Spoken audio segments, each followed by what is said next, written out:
स्वागत है आपका नवोदय टाइम्स पंजाब केसरी में। मैं हूं दीक्षा शर्मा। देश प्रदेश की तमाम खबरों के साथ हम आपके समक्ष आ चुके हैं। शुरुआत करना चाहेंगे बड़ी खबर से। ईरान और अमेरिका के बीच भले ही सीज फायर लागू हो गया हो, लेकिन ईरान और इजरायल के बीच अभी भी तनावपूर्ण माहौल बना हुआ है। इजरायल ने लेबनान के कुछ एक इलाकों में एयर स्ट्राइक कर दी, जिसके बाद दोबारा से हॉर्मुज स्ट्रेट को बंद कर दिया गया है ईरान की ओर से। ईरान की ओर से दावा यह किया जा रहा है कि सीज फायर प्लान में ये शर्त भी शामिल थी कि लेबनान में भी हमला ना किया जाए, लेकिन डोनाल्ड ट्रंप ने इस दावे को खारिज कर दिया है। उनका ये कहना है कि ऐसी कोई भी शर्त नहीं रखी गई थी, हिजबुल्लाह का नाम उसमें शामिल नहीं था। डोनाल्ड ट्रंप ने यह भी कहा है कि ईरान ने भीख मांगी थी, इस वजह से सीज फायर प्लान लागू किया गया, लेकिन अभी भी अमेरिका ईरान को परमाणु बम नहीं बनाने देगा। इस बीच कोई भी देश यदि मदद करता है ईरान की हथियार देने में, तो 50% टैरिफ उसे अमेरिका को देना होगा। ये भी डोनाल्ड ट्रंप की ओर से बड़ा ऐलान कर दिया गया है।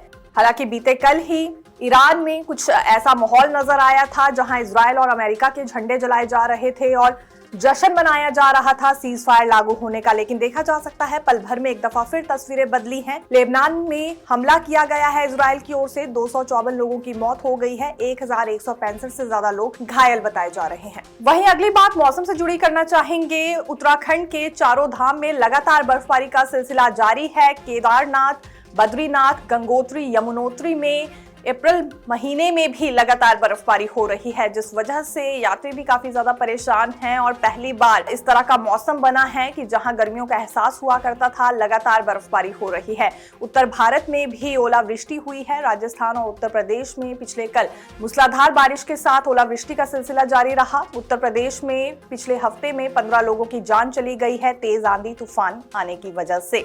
IMD की ओर से अलर्ट ये जारी किया गया है कि 10 अप्रैल तक अभी ऐसा ही मौसम बना रहेगा, यानी कि भारी बारिश होने वाली है और ओलावृष्टि को लेकर भी आसार जताए गए हैं। इसके अतिरिक्त हिमाचल प्रदेश, उत्तराखंड, जम्मू कश्मीर, लद्दाख और अन्य जगहों पर बारिश के साथ बर्फबारी के आसार भी जताए गए हैं। खासतौर पर पश्चिम बंगाल में और झारखंड में मूसलाधार बारिश अगले 2 दिन तक हो सकती है। ये IMD की ओर से अलर्ट जारी किया गया है। खैर, देखना ये होगा कि क्या यही हालात इस बार बने रहेंगे। हालांकि बरसात जैसी स्थिति गर्मियों के मौसम में ही बन गई है।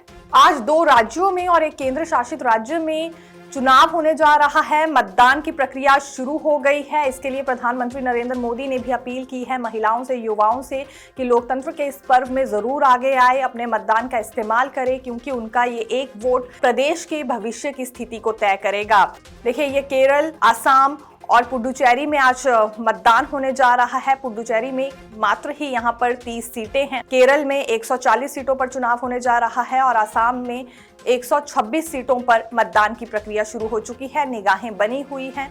पिछले कई दिनों से जोरों से यहां पर प्रचार राजनीतिक दलों की ओर से जारी था, लेकिन अब देखा जा सकता है मतदान का दिन भी आज आया है और जनता किसे ये हक देती है कि वहां की गद्दी पर वो विराजे, ये देखना रोचक रहेगा।